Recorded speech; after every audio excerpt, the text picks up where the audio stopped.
have an idea that involves all this cardboard.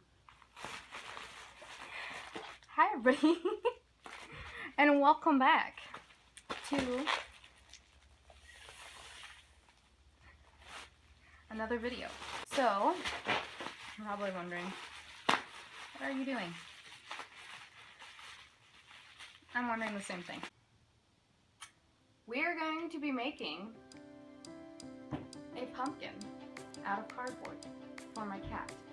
What my plan is to use all this cardboard that I have left over from moving and make him a cardboard pumpkin that he can go inside, scratch his nails on the side, and I will also attach a vine to it for him to play with, because he doesn't have many things to play with, and I can tell he's getting bored in the house. Next, I have some orange, I never know what this is called, vinyl. I think it's orange vinyl, but it's cheap.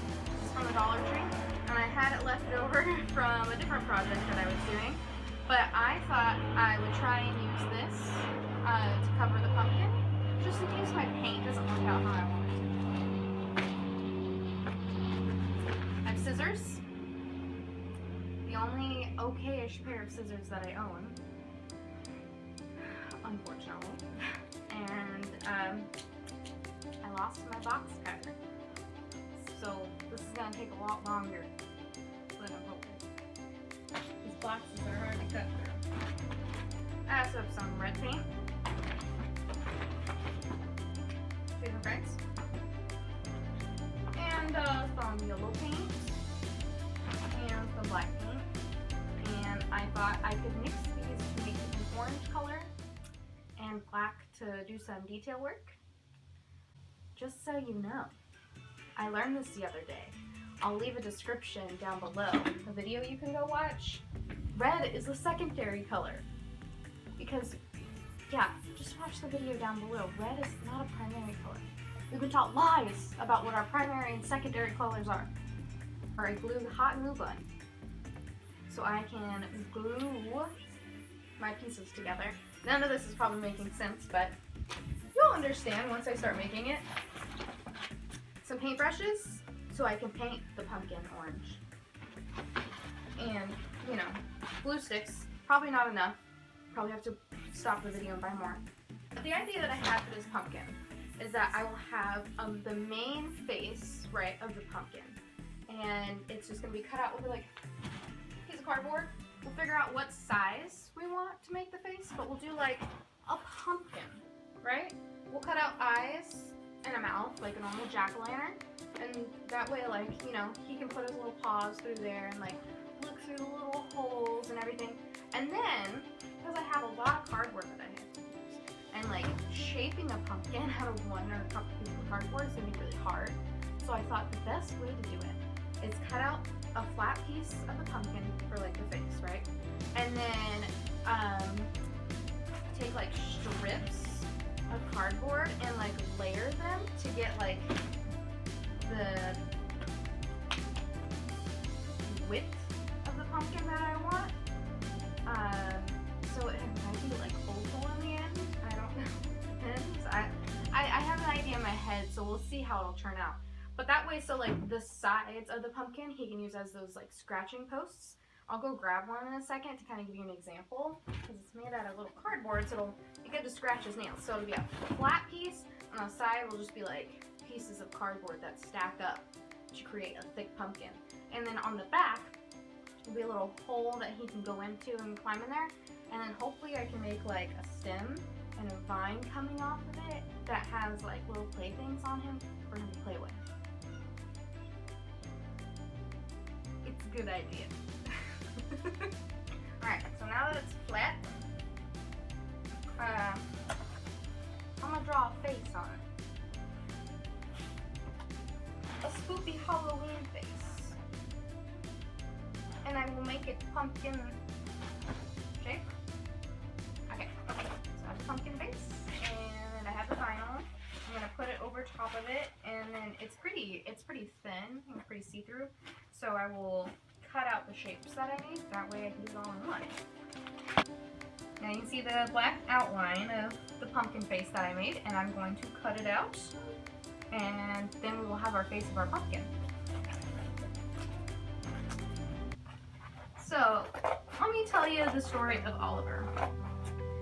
I moved up to Corvallis a year ago, and it was in May, end of May, and the place where I lived was not pet friendly, and I was really bummed because I wanted to bring my dog, but I also knew like an apartment, it's not really the best living situation, even for a small dog, because like I don't have a yard. She was also really used to living in one spot, so I was like, you know what, it's fine, I can be without my dog, you know, until I get a different apartment. I also really miss my family. It was super stressful moving up there. I didn't have enough money. I shouldn't have even moved up there because I had like no money at the time to even afford to live in an apartment. Not only that, but it was one of those apartments where, yeah, only had your own bedroom and you shared a kitchen and a bathroom. And I lived with some weird and really gross people that made me extremely uncomfortable all the time.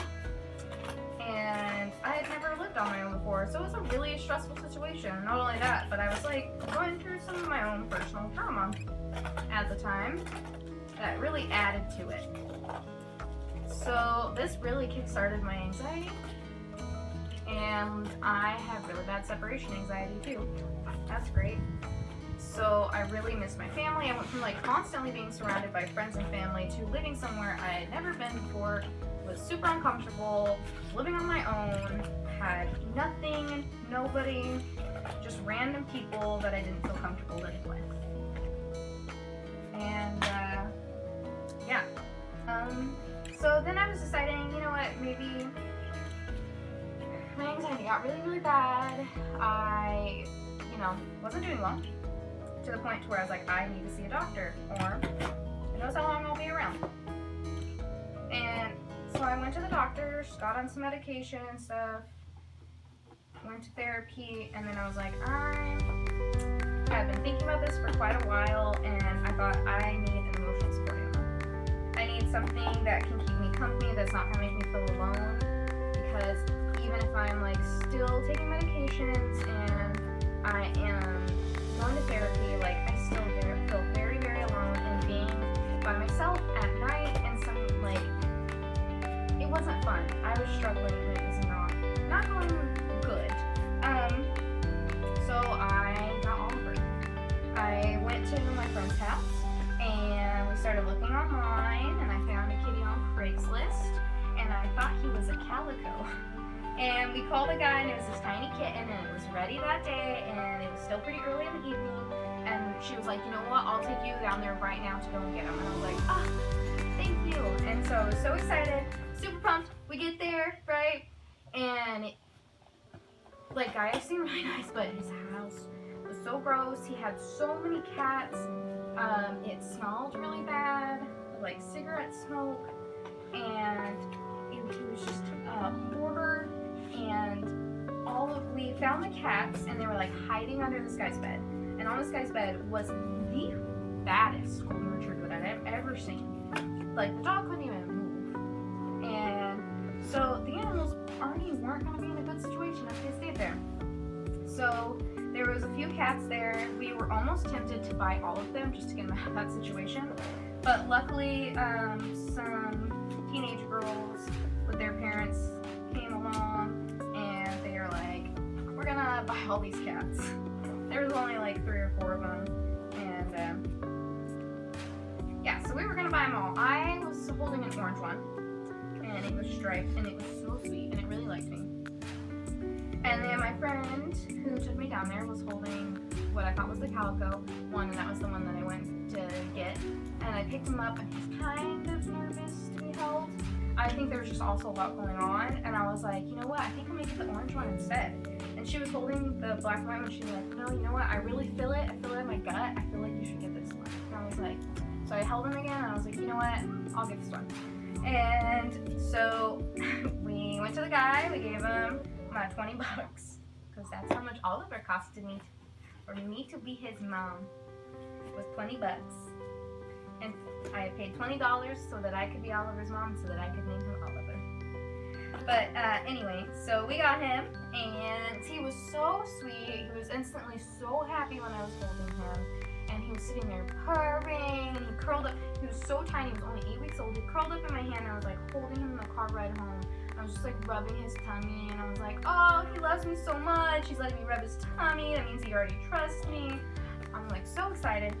And this poor thing just smelled so bad of cigarette smokes, and was like so dirty and nasty. His fur was like gray at the end, and he was just covered in fleas. So we immediately took him home, gave him a little bath, and turned out Oliver's not a calico.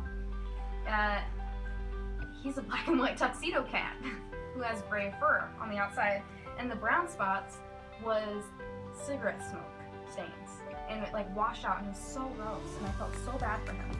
So we got him all smelling good. He was playing with my friend's cat and stuff, and we took him to the vet, and they ended up saying like, yeah, he's gray like this because he's like super malnourished, and he had worms and he had fleas, and so we got him all fixed. And the name Oliver came to my head when we were driving Oliver home when we first got him. My friend's like, well, now you're gonna have to think of a fun name for him. And then I just kind of like sat there, and the first thing that just like popped into my head, and you know how like when you just think of a name sometimes and it just like sticks, and you're like, that's their name. That's what happened. I just like looked at him, and the name Oliver came to mind, and that's what I've always called him. And now I can go Oliver, and he'll come running because he knows his name. So it suits him. I like to call him Oliver, Ollie, Olive Garden, Oligarchy, anything that kind of sounds like his name that's not. A lot of people like to call him Oliver. Don't agree with that one. But yeah, so that's Oliver. And I took him home, and I got him used to going on car rides. So anytime we go on a car ride, Oliver would sit on my lap in his little kitty harness, and he would either like get on my shoulder or anything, kind of like look out the window, or he would just sit on my lap and take a nap. And I drove a lot when I first got him, so he was always going on rides with me, and he now loves going on car rides. However, he's terrified of cars, so if you like walk him to a car and it's turned on, he will like scratch you to like get away. But Oliver's a very, very nice docile cat, and I have never had any issues with him being like mean to anyone or anything. He loves other animals except when they are mean to him. Obviously, no one likes when animals are mean to them. And so he does really well. I've taken him up to Washington with me, and hung out at my sister's house and at my friend's house, and he got along just fine with all the other kitties.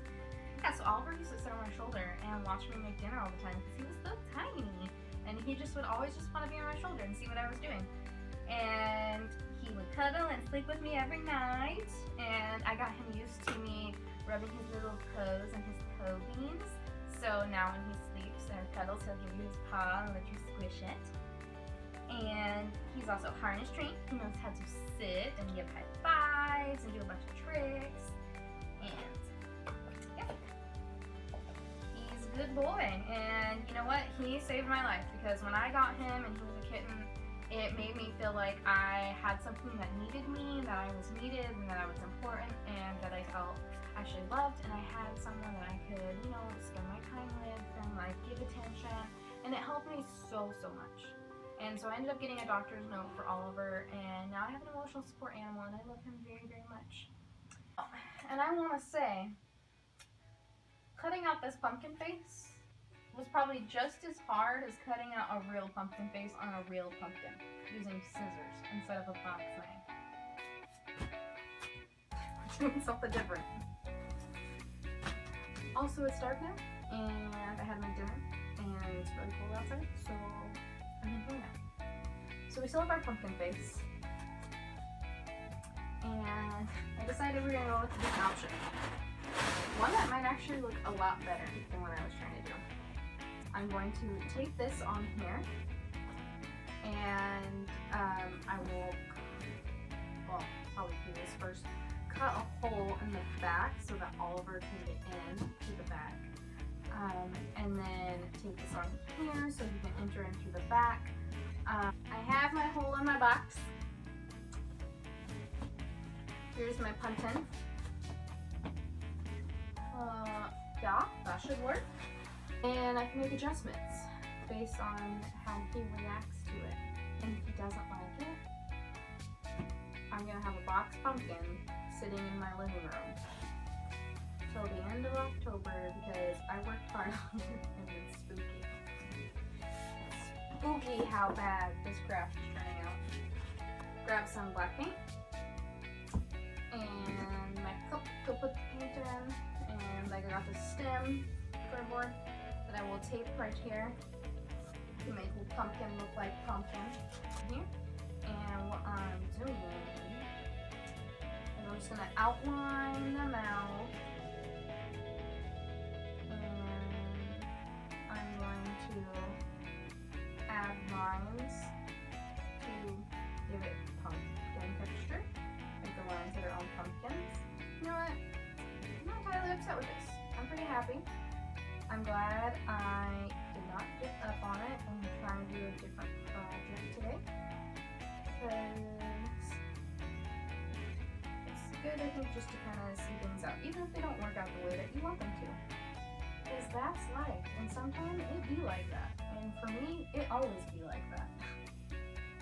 So it's good if I just accept it. Okay, my pumpkin is painted. My paint's still a little bit wet, and it is drying super fast. So we're just gonna give it a little bit more time to dry, and then we will introduce it to Oliver. And hopefully he likes it. Okay, so we're gonna get Oliver's attention now. Oliver, come here. Hey, come here. Okay, I want to show you something. Come on out. So this is my big handsome boy. This is Oliver, everybody. Yes, he's 1 year old. Oliver, come here. So I'm going to use his toy to kind of show him his box. And show him that he can go in there. To hide. He's being kind of lazy right now. It's in a perfect position. Prime position. When we do it, he does it once, that's all we need. Do it once.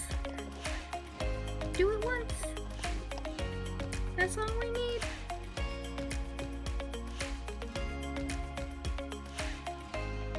Come on. Wiggle up.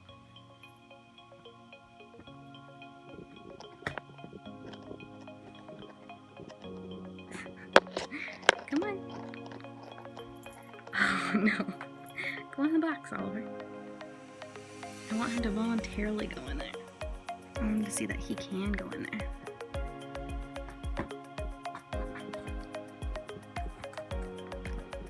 Go in the box. Come on.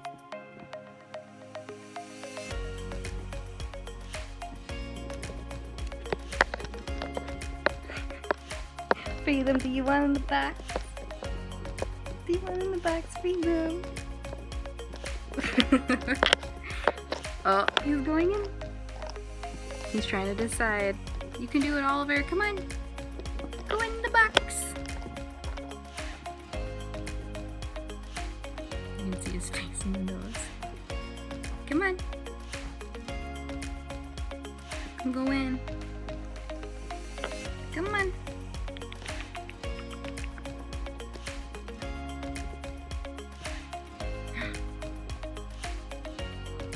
He's in. He's in the box. It's hard to see. He's in there. He went in it. Come on. Go back in. Go back in. Oh, Oliver's going in the box. Freedom is confused about the box.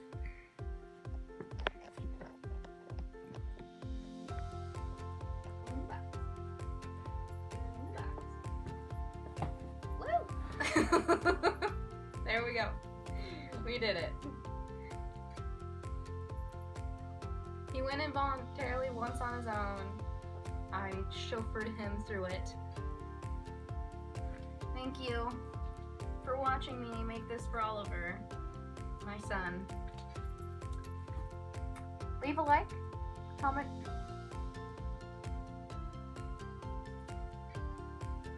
Leave a like, comment down below your thoughts or opinions or whatever you want to comment. I will try and read them and reply back to them, or I'll just read them.